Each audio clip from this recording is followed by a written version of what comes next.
Hello, I'm Sean from Booksource, the company that created Booksource Classroom.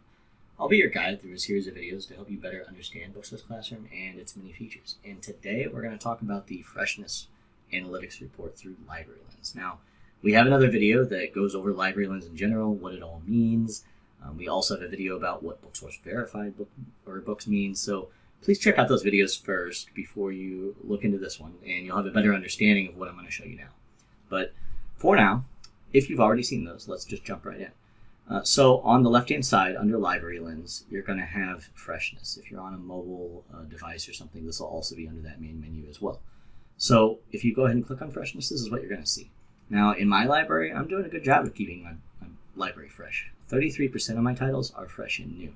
And we consider a good library to have at least 30% of the titles as fresh or new. Now, what's that mean? It means that they have a copyright date that is 5 years or newer. So why do you need to introduce new titles? Well, part of it's self-explanatory, but especially if you have nonfiction titles, you need to make sure that all the information in your books is accurate. I mean, you don't want books. I remember books reading in grade school that were from the 60s, and they still didn't know that the library or that the Titanic had many different cracks that happened from the iceberg. They still thought that it was being ripped open. Now, while it was interesting reading those books and I knew the real story, it's also not something you'd want to have kids necessarily picking up and believing is the actual true story, since we know differently now. So you want to introduce new books into your library all the time, especially nonfiction. Now you also want to introduce a lot of fiction books into your library, and that's just to keep things fresh and keep the kids reading. So one way you can do that is by looking at this Freshness report. Now if I click on Data and Analytics here, this is actually going to show me how my library breaks down. So you can see that books that are less than 5 years old, I've got 267. Most of my books are 5 to 10 years old, and that's pretty good.